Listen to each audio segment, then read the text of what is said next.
Interview. Pretty hard to look back at any work that you've done before, and you know there's always this feeling of regret.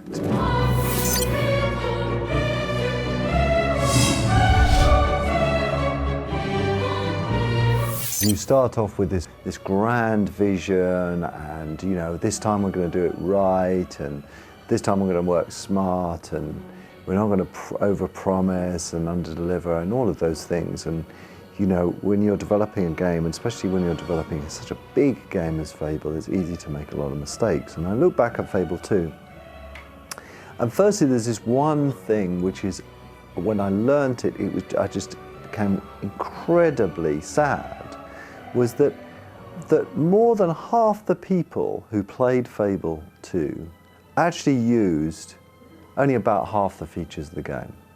So most people didn't change their costumes. They just when they were given a costume, they just changed into it. They didn't realize that that had an effect on the world and the simulation.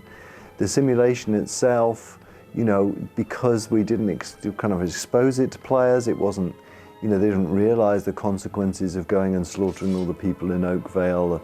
They didn't realize the consequences of getting married to one person or another person. There was a huge number of these game mechanics which were all there and they're all working, but they were like little cogs in a machine that didn't do anything. And that, you know, that's just poor. That's just rubbish.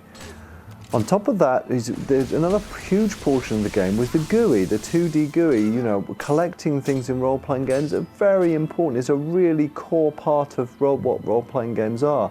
But whenever you collected something in Fable 2, it just went into a big list. That was it.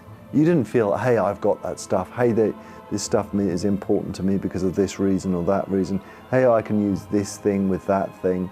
It was all there just if you were smart enough, or dedicated enough, you would find it. And that sounds poor. And yeah, it makes me frustrated, but in one way, but in another way, you know, I realize there's an opportunity to change it if you go on further with the franchise. So that was the bad stuff, quite a lot of bad stuff. The good stuff is I think the breadcrumb trail worked really well. I think it's exactly what we wanted it to be. It was both a corridor for players who want corridors, for players who don't want to feel lost. It was that corridor that allowed them to explore a little bit without the frustration of where the hell am I and what's going on next.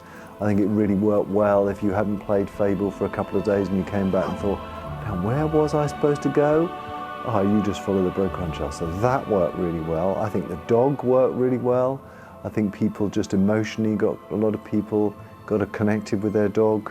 You know, a lot of people predicted, I don't want a dog to follow me around, but actually, you know, they liked it.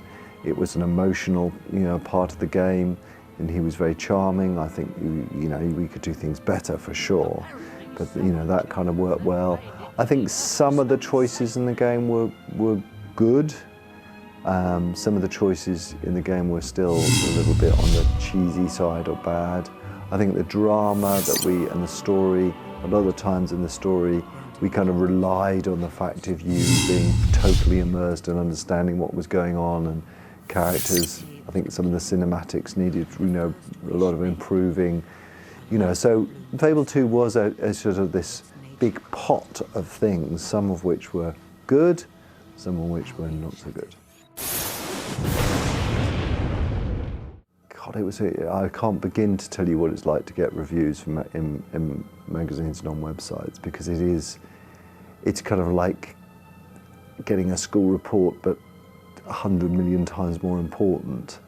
And you know, a lot of the reviews were just wonderful when they said, oh, I got to a point in the game and you know, it really stayed with me, and the choices I made really felt emotional, and it was an emotional game. And you know, I loved the reviews when, you know, we just made people laugh and they felt involved in the game. So that was a fantastic feeling to get those, you know, that people got that. I took on board that some people said that there were some frustrations with things like co-op, you know, being tied together. And you know, you kind of read that review and you think, oh great, yeah, well when we go forward we'll definitely fix those things. I think that There were some negative, very negative reviews, which you kind of always take to heart. You pretend to be a brave soldier and say, oh, well, they didn't play the game. But, you know, you realise that it's hard to make a game that everybody just thinks is great and wonderful. And I would have, personally, there's a list of things that I would have marked Fable II down on. Probably the GUI, a lot of that stuff. I think some of the drama was a little bit sort of hidden away, to say it best. I think some of the characters were very wooden, and you know, some of the events weren't significant enough. We didn't kind of layer in things right. I don't think the reviewers really picked up on it.